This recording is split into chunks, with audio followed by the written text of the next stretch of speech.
একটা কদর বাড়ি ভাই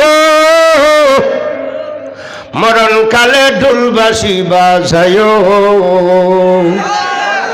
ও ভণ্ড ভাই রাজাপুরে আমি বলে যাই মরার আগে ফিরে তেল লাগাইয়া যাই। আরে কি খারাপ লাগতেছে? এগুলি কিনা পাইবেন 30,000 বক্তা থেকে কই হইতেন এক মরণকালে বলে ডুলবাসি বাজাইত। তা আমিও কইছি বাজাইস, এর আগে তেল দিয়া যাইস ফেরেস্তার। আল্লাহ নবী বিশ্ব নবী সাইয়্যিদুল মুরসালিন, তিনি আমাদের জন্য মহান আল্লাহ আদর্শ হিসাবে বানিয়েছেন। লাকাদ কানা লাকুম ফি রাসূলিল্লাহি উসওয়াতুন হাসানা। ওরা পৃথিবীর মানুষ, ও দুনিয়ার মানুষ, নারী পুরুষ, তোমার জীবন যদি সুন্দর করতে চাও আমার নবীর ব্যক্তিগত জীবনের দিকে তাকাও। আস্তে কর, নবীর ব্যক্তিগত জীবন আছিল না? তোমার সামাজিক জীবন যদি সুন্দর করতে চাও আমার নবীর সামাজিক জীবনের দিকে একটু চাও। তোমার দাম্পত্য জীবন মধুময় যদি করতে চাও আমার নবীর দাম্পত্য জীবনের দিকে একটু তাকাও। তোমার রাষ্ট্রীয় জীবন যদি সন্ত্রাস মুক্ত করতে চাও আমার নবীর রাষ্ট্রীয় জীবনের দিকে একটু তাকাও। কথা বলেন ঠিক কিনা? ওরে যুবক, আজ আমরা ফ্রান্সের পাগল হয়ে গেলাম, আর্জেন্টিনা নিয়ে মারামারি।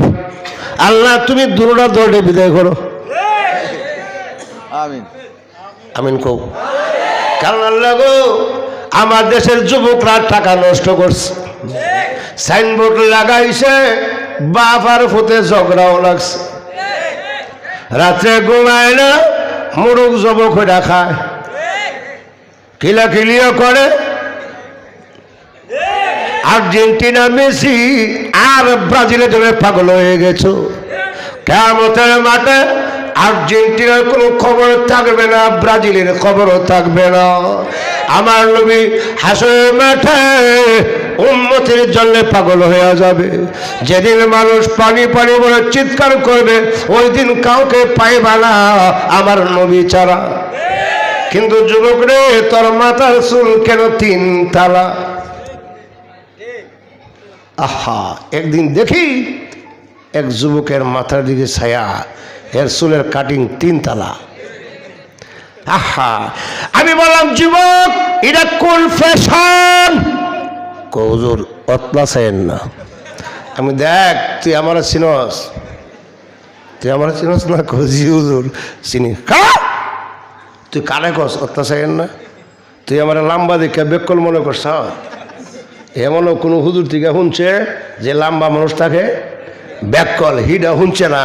উমরের মতন লাম্বা যারা হেরা বেকল না, উমর ছাড়া ওগুলি বেকল।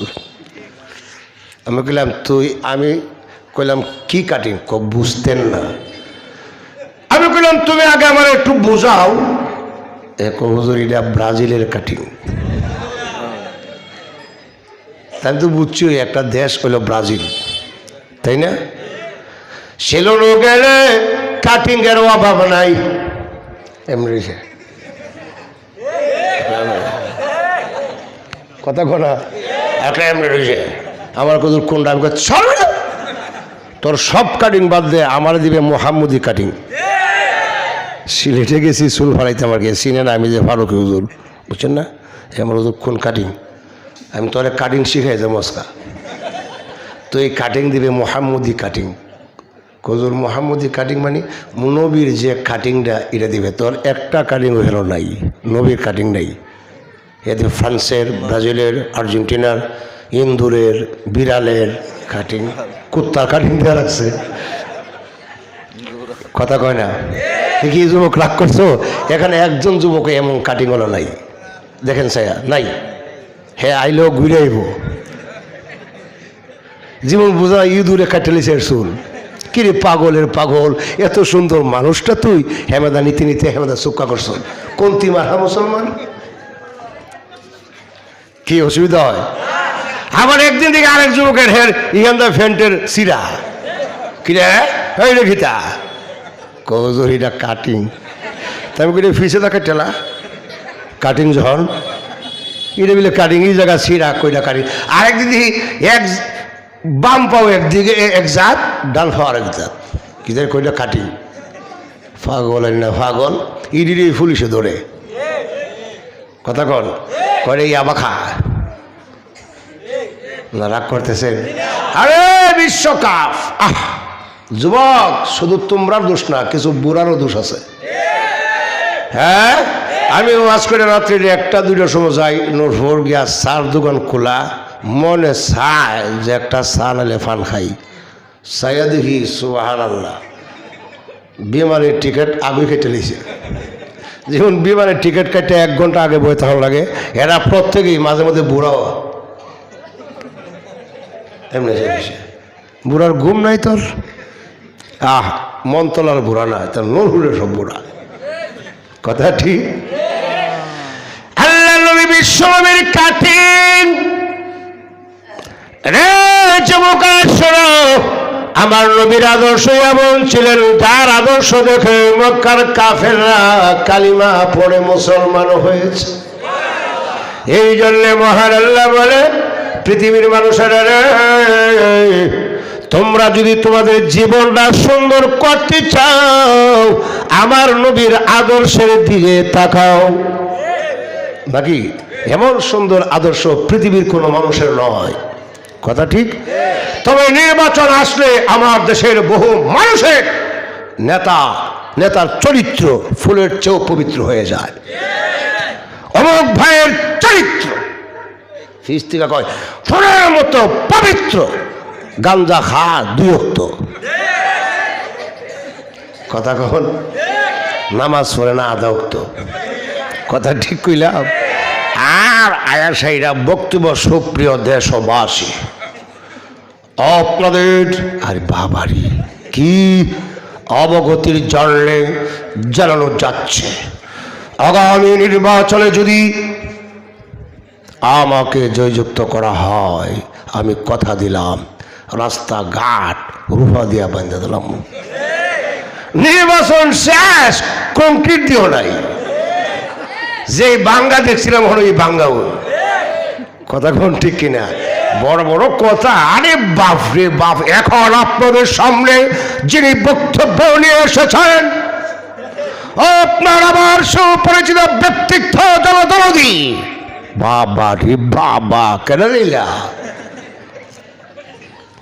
কষ্ট হইতেছে? যাক, ওইদিকে যাই না, সময় কম, খারাপ লাগতেছে আপনাদের? আমার নবীর চরিত্রের মধ্যে কোনো ত্রুটি, কথা কোন ত্রুটি, বিন্দু পরিমাণও ত্রুটি, আল্লাহু আকবার বলেন। আল্লাহ নবী বিশ্ব নবীর আমানতদারি এমন ছিলেন, পৃথিবীর মধ্যে এমন আমানতদারি দ্বিতীয় আরেকজনের আগমন হবে না। নবীজি যেদিন মক্কা ছেড়ে মদিনা যাবেন, সুবহানাল্লাহ, মক্কা হলো নবীর জন্মভূমি, মায়ের দেশ। নবী ঘুরে ঘুরে দেখেন আবু জাহেল মিটিং বসেছে, আল্লাহ নবীকে মেরে ফেলবে, মক্কাতে থাকতে দিবে না, কতল করে ফেলবে। আমার আল্লাহ ডেকে, নবী গো মারতে পারবে না, আমি আল্লাহ হুকুম দিলাম মক্কা ছেড়ে মদিনায় চলে আসেন। হুকুম দিয়েছেন কে?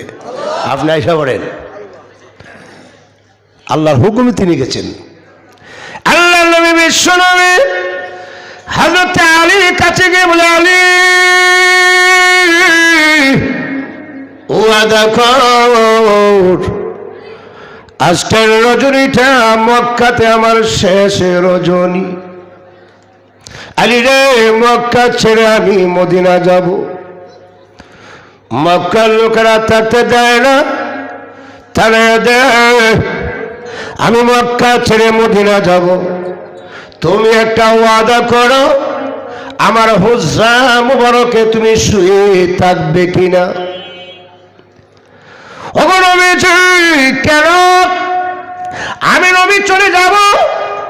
কাফেররা লোক, আমি নবীকে মারার জন্য তুমি হুজরা মুবারকের চাদর দিয়ে শুয়ে থাকবে কিনা বলো?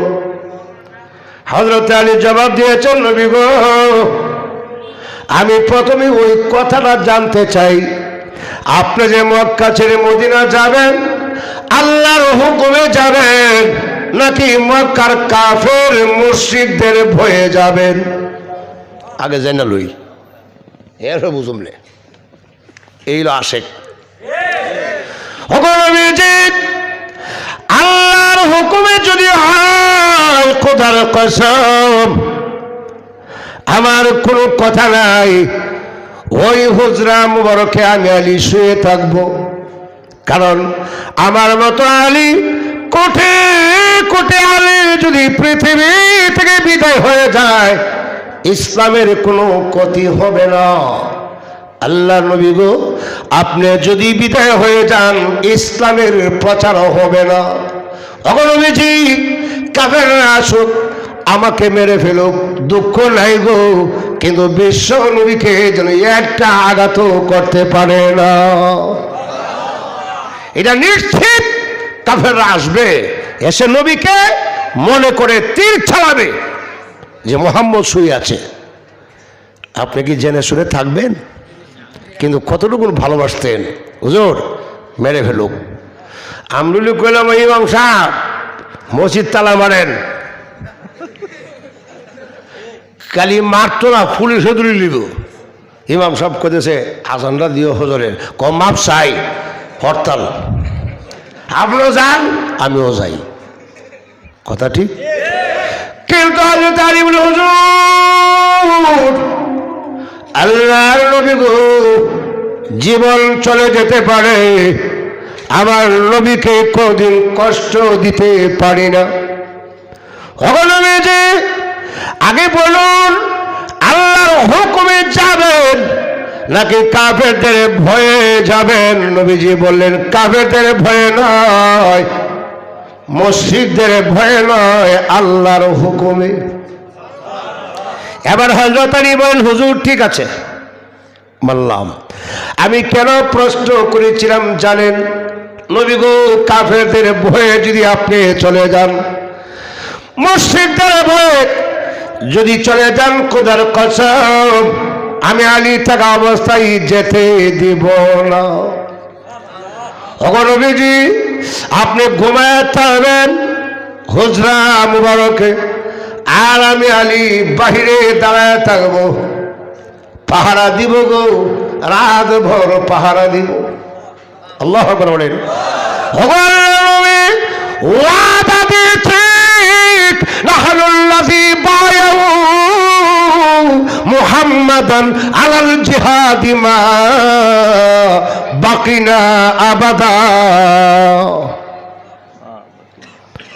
ওগো নবীজি, হাতে তলোয়ার নিয়ে দাঁড়িয়ে থাকবো, আর দেখবো গো কোন শক্তি আসে রাহমাতুল লিল আলামিনকে মারার জন্য। আমি দেখবো কোন শক্তি আসে। ভালোবাসা, রামদেব ভালোবাসা, আহা কথা কোন কই ভালোবাসা। রাসূলের বিরুদ্ধে নাস্তিকরা যখন কথা বলে, তখন প্রতিবাদ করার জন্য ময়দানে দেখা যায় না, এমনি স্লোগান দেয়, আমি আশিকে রাসূল, কিন্তু নবীর বিরুদ্ধে কথা বললে রাজপথে পাওয়া যায় না, পাওয়া গেলে তবলি গলায় পাওয়া যায়। কথা বলেন ঠিক কিনা? এছাড়া পাওয়া যায় না, নবীর জন্য প্রতিবাদ করার জন্য যায় না। আল্লাহর হাবিবের বিরুদ্ধে যদি কেউ কথা বলে, যুবক ওয়াদা কর, জীবন চলে গেলেও তাকে প্রতিবাদ করব। জীবন যদি চলে যায় আর ফাঁসির কাষ্ঠেও যদি ঝুলতে হয়, ফাঁসির কাষ্ঠে ঝুলব, কিন্তু আল্লাহ নবীর বিরুদ্ধে কথা বলতে দিব না। কেন দিব না? রাসূল বলেন, বাড়া রসুল বলেন এই ঠিক আছে আর মোর চাইস না। কি রে রাগ করছ? তোর যে তুই কইছি এটা তুই ধন্য, তোর মতন ফুল আমারও আছে। কি আপনারা রাগ করছেন?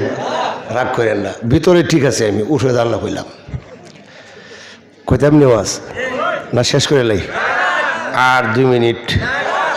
আহা বুঝতে হবে কথা, বুঝতে হবে রসুলের ভালোবাসা। রসুল বলেন লা ইউমিনু আহাদুকুম হাত্তা আকুনা আহাব্বা ইলাইহি মিন ওয়ালিদিহি ওয়া ওয়ালাদিহি। এরপরে ওয়ান গুণ আছে না? আরে বাবা, ওয়ান নাসি আজমাইন।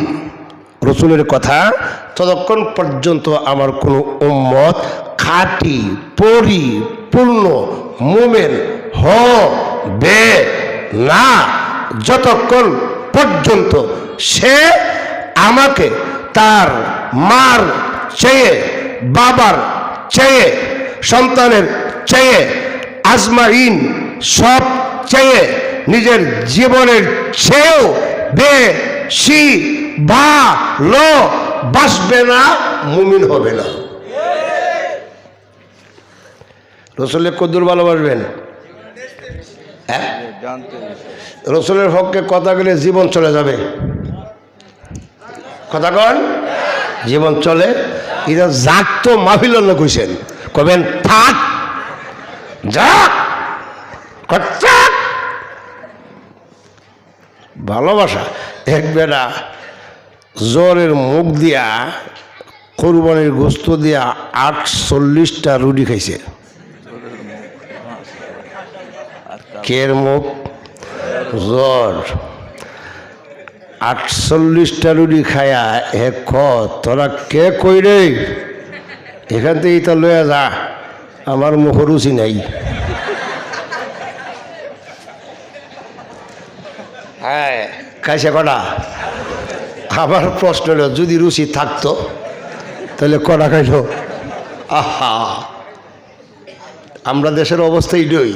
মাথা থেকে পাওয়ার দিকে চাইলে দেখা যায় নবীর কোনো সুন্নত নাই। এর হকর সম্রাট, অলিকুলের সম্রাট যদি থাকতো তাহলে হে কি কইল? এক হিন্দু ভদ্রলোক বিলে সকালবেলা যায়, এর 1 গ্রাম দিয়ে রাজাপুর থেকে আরেকটা কি গ্রাম, হ্যাঁ, এরপরে সুন্দর দিল বাঙ্গাফার গেছে বাদে ঠাকুর তো একবারই গেছে, ঠাকুর মশাই ফাইলাম খুব খুশি, নাস্তা করে যাই খান দৌ। এর মহিলা রুটি বানায় আনছে 4টা এনে দিছে। ডিম আনবো, ডিম আনবার আগে 4 রুটি ফেলিছে। এখন ডিম লইছে 2টা, ওখানে দিয়ে রুটি নাই। আবার গেছে রুটি আনতো, আয়া দেখে ডিম শেষ। আবার গেছে রুটি আনতো, এই ডিম আনতো, আয়া দেখে রুটি শেষ। এটা করতে করতে 16টা রুটি খাইছে, 8টা ডিম। এবার মহিলা আর কই থেকে দিব? মহিলা জিগা ঠাকুর মশাই কই যাইবেন? কর সন্ধ্যা দিল কেরে কর ইদানিং আমার মুখ রুচি নাই, ডাক্তার আছে বলে এখানে একটু দেখাইতাম চাই। মহিলা কর যান, আপত্তি নেই, কিন্তু রুচির ওষুধ খাওয়ার পরে আর কোনোদিন এই দিকে আয়েন না। কারণ যে অবস্থা আপনি রুচি ছাড়া ওই আমার 8 আর 16 খাইছেন,